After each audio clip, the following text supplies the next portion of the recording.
Assalamualaikum warahmatullahi wabarakatuh. Kami kelompok satu di sini kami akan mempresentasikan hasil tugas kami mengenai bisnis plan, di mana kami mengambil satu produk yaitu kampas rem.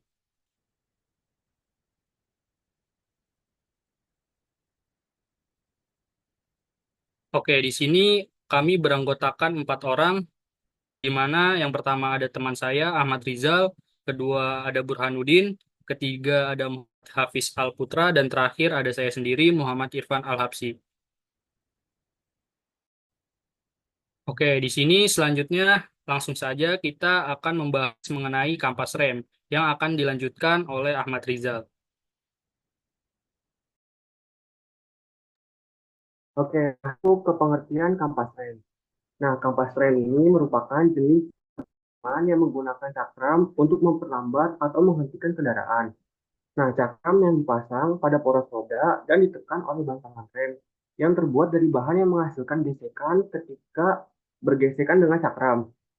Dari gesekan ini mengubah energi kinetik kendaraan yang menjadi panas, kemudian dibuang ke udara yang di sekitarnya. Namun, di pasar saat ini, nggak semua kampas rem punya kualitas dan daya tahan yang memadai, sehingga penggunaan kendaraan seringkali dihadapkan pada pilihan antara harga yang murah atau kualitas yang baik. Nah, berdasarkan permasalahan ini, perlu inovasi dalam bisnis kampas rem yang nggak hanya fokus pada kualitas, tapi juga mempertimbangkan antara harga dan keberlanjutan bahan yang akan digunakan. Nah, berikut ini adalah desain produk kampas rem yang dibuat. Lalu setelah gambaran umum rencana usaha akan dilanjutkan oleh rekan saya. Ya, baik. Selanjutnya ada rencana usaha dan pangsa pasar yang tersedia. Yang pertama itu ada fokus rencana usaha. Yang pertama itu ada produksi dan pemasaran kampas rem berkualitas tinggi. Yang kedua itu ada terjangkau dan ramah lingkungan. Untuk pangsa pasarnya sendiri, nomor satu itu pemilik kendaraan pribadi. Yang kedua itu bengkel otomotif, perusahaan transportasi, industri otomotif. Dan yang ketiga ada fakta dan peluang pasar. Pertama, 42.000 toko tidak resmi, bengkel retailer, dealer, spare part. Nah, yang kedua itu ada keperluan pergantian kampas rem setiap 30.000 sampai 40.000 kilometer.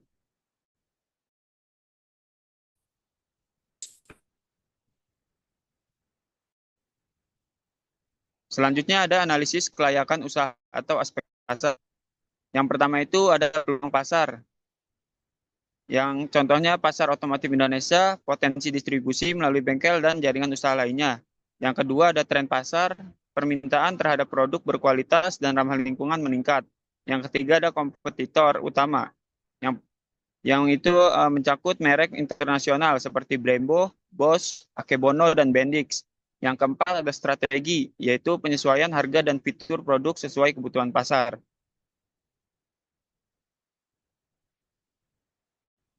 Selanjutnya ada analisis kelayakan usaha atau aspek teknik dan operasional.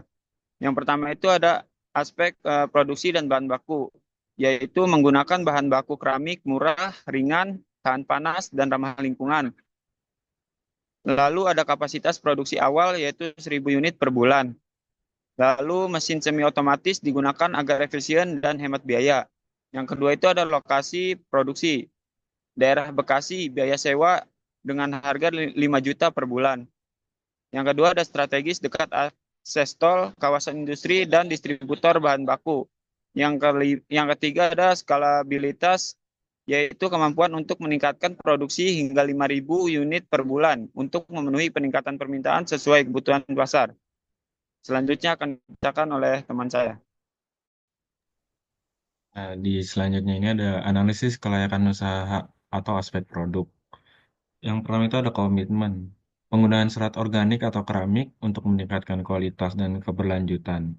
Lalu ada produksi efisien dengan teknologi presisi. Yang kedua itu adalah keunggulan produk. Di keunggulan produk ini yang pertama itu adalah kualitas. Bahan baku berkualitas tinggi dan bersertifikat SNI. Harga kompetitif dibanding merek ternama. Lalu pada siklus hidup 2 sampai 3 tahun tergantung intensitas penggunaan. Next. Masih di analisis kelayakan usaha dalam aspek legalitas. Nah, di legalitas usaha ini yang pertama memenuhi regulasi pemerintah dan standar SNI.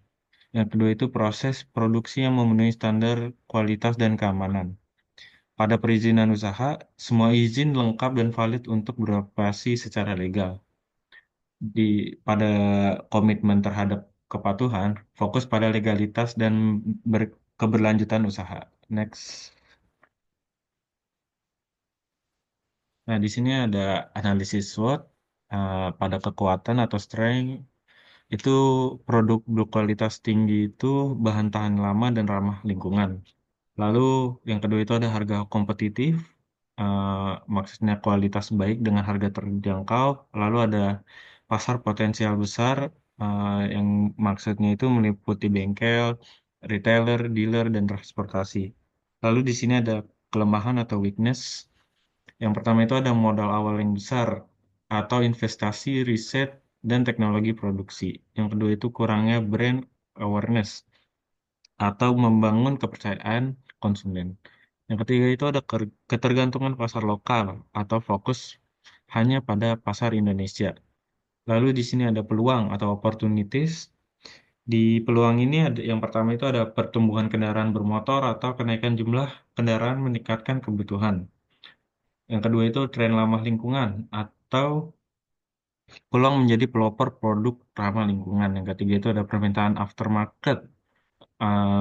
Kendaraan di luar garansi butuh suku cadang yang berkualitas. Lalu yang terakhirnya ada ancaman atau threats. Yang pertama itu persaingan ketat. Merek besar Brembo, Bose, dan pemain lokal. Lalu ada fluktuasi harga bahan baku yang berdampak pada biaya produksi. Yang ketiga ini adalah perubahan regulasi, aturan baru, standar kualitas atau lingkungan. Next.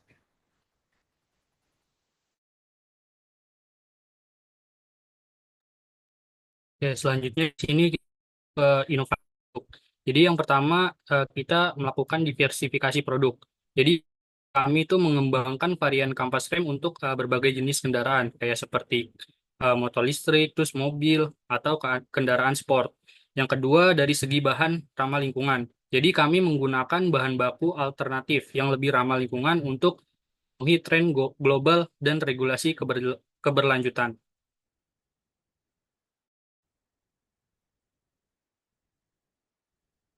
Yang kedua itu ada dari segi peningkatan kualitas. Jadi yang pertama kami menjalankan pengujian produk secara berkala untuk memastikan daya tahan kampas rem itu melebihi standar industri.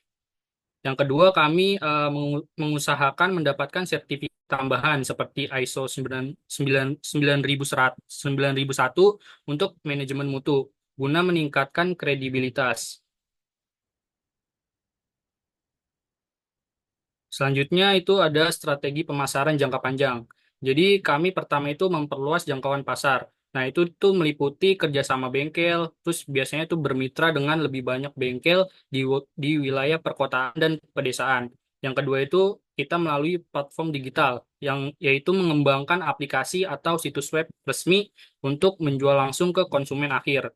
Yang kedua, dari strategi pemasaran ada brand awareness. Jadi kita itu mengadakan edukasi konsumen melalui media sosial tentang pentingnya kampas rem berkualitas sebagai kesadaran keamanan dalam berkendara. Yang kedua itu kita berpartisipasi dalam pameran otomotif, terus dan mengadakan program loyalitas pelanggan seperti diskon dan sebagainya.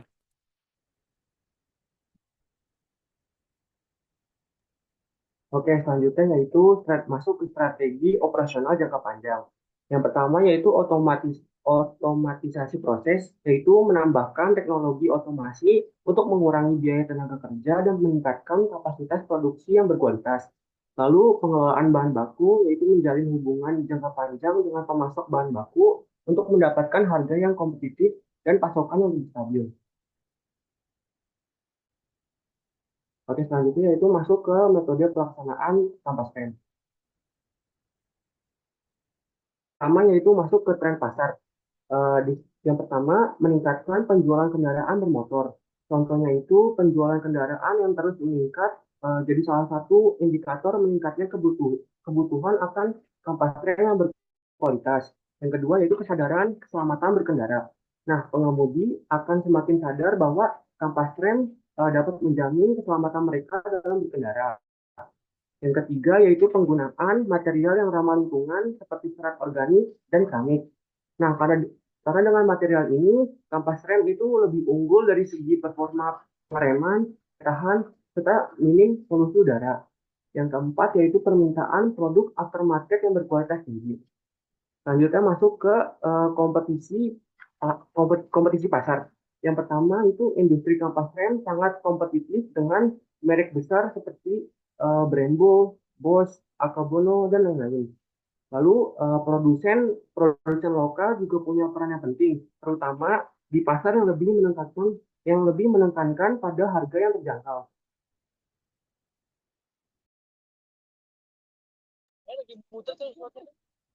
Selanjutnya ada pengembangan produk dari awal sampai akhir prosesnya. Yang pertama itu ada desain produk, lalu masuk ke penerimaan bahan baku, lanjut ke pencampuran bahan baku, lalu ke pencetakan kampas rem, selanjutnya ke proses pengeringan kampas rem, selanjutnya ke pemeriksaan kualitas atau QC, lalu lanjut ke pengemasan kampas rem, lalu ke pengiriman, lalu next.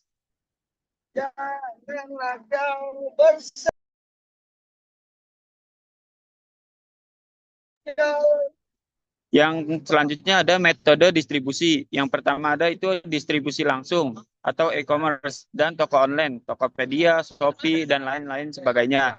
Yang kedua ada distribusi tidak langsung, yaitu kerjasama dengan distributor dan agen.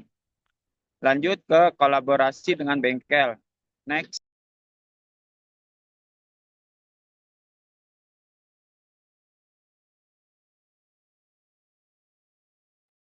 Selanjutnya ada strategi pemasaran. Yang pertama itu ada online dan offline. Yang pertama online.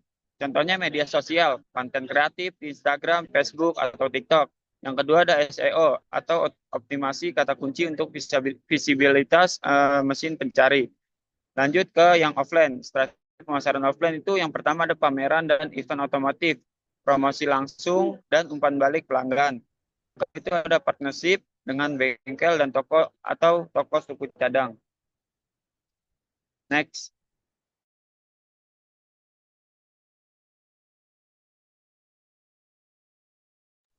Nah, di sini ada anggaran biaya. Next. Nah, di sini ada biaya tetap atau fixed cost per bulan. Yang pertama ini ada sewa tempat dengan satu sewa tempat lokasi, biayanya itu 5 juta. Tempatnya itu ada di pabrik kecil Bekasi. Yang kedua ini gaji karyawan untuk 5 orang dengan biaya 15 juta.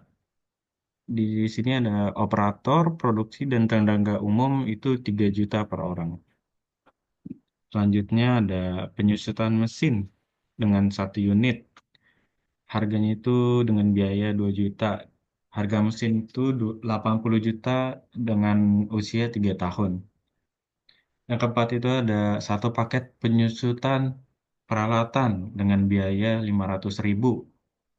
Peralatannya itu ada peralatan pendukung seperti obeng, dice, dan lain-lain.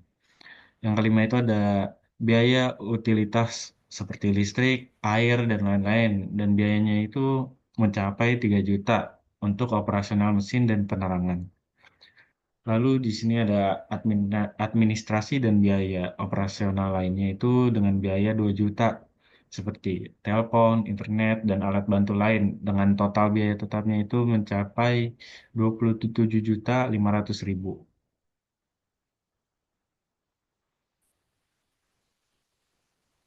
Selanjutnya ada biaya variabel atau variable cost per unit. Di sini yang pertama ada komponen bahan baku utama dengan jumlah satu set, biayanya itu 40.000 per unit. Jadi total produksi per 1.000 unit itu adalah 40 juta. Dan yang diproduksi itu adalah serbuk keramik, serat, dan resin. Yang kedua itu ada bahan baku pendukung. Dengan biaya per unit itu 5.000. Dengan total produksi per 1.000 unit menjadi 5 juta. Ini seperti pelumas dan pewarna. Selanjutnya ada kemasan produk. Dengan biaya per unit itu 2.000. Dan total produksi per 1.000 unitnya itu mencapai 2 juta. Dan ini kemasan produk itu seperti menggunakan kardus dan plastik pembungkus. Yang keempat itu ada transportasi produk. Dengan biaya per unitnya itu 5.000. Jadi total produksi per 1.000 unitnya itu mencapai 5 juta. Transportasi produk ini eh, untuk pengiriman ke distributor dengan total biaya variabelnya itu mencapai 52 juta per 1.000 unit.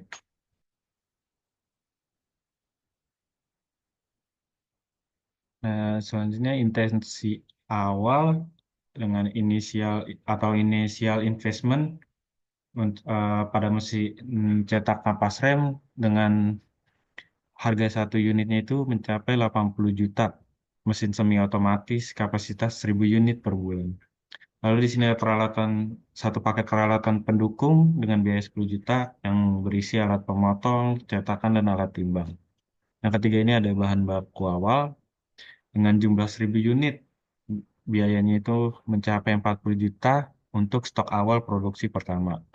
Lalu ada sewa tempat yang selama 6 bulan dengan biaya 30 juta. Pembayar 30 juta ini untuk pembayaran awal untuk jangka waktu 6 bulan. Lalu di sini ada biaya legalitas usaha dengan biaya 5 juta seperti perizinan usaha, SNI, dan merek dagang. Lalu di sini ada terakhir itu ada promosi awal dengan biaya 10 juta seperti pembuatan logo, iklan online, dan brosur. Dengan total investasi awal itu mencapai 175 juta. Next.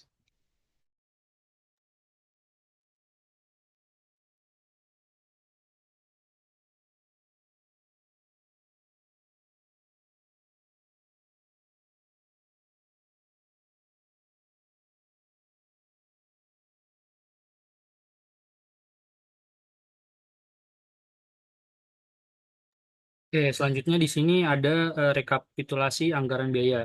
Jadi rekapitulasi anggaran penjumlahan biaya tetap, biaya variabel, dan biaya investasi awal. Di mana biaya tetap itu dengan total 27.500.000 dengan per bulannya. Nah, sedangkan yang kedua itu ada biaya variabel dengan total 52 juta. Nah, ini tuh untuk 1.000 unit, untuk produksi 1.000 unit. Nah, yang ketiga itu ada investasi awal. Total investasi awal itu bertotal 175 juta. Nah, ini tuh sekali sekali di awal. Jadi eh, biayanya total biaya awal atau investasi plus 1 bulan itu sekitar 254.500.000.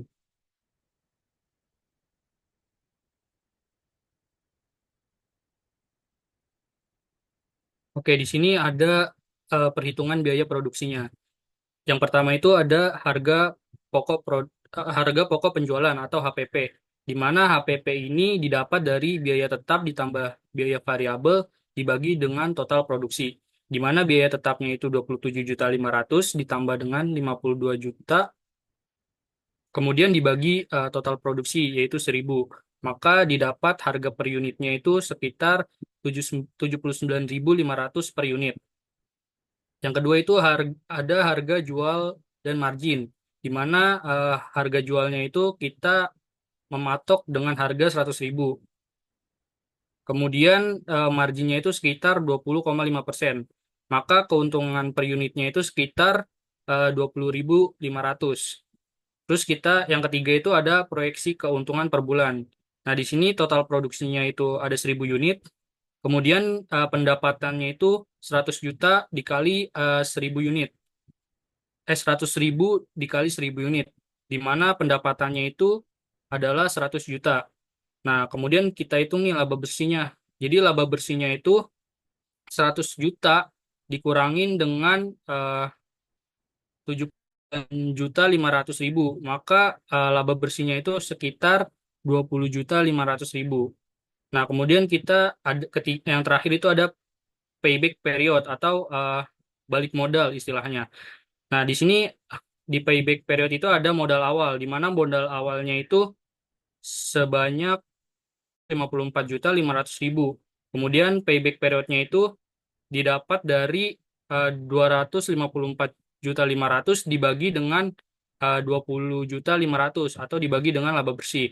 Maka kurang lebih kita balik modal itu selama 12 bulan produksi.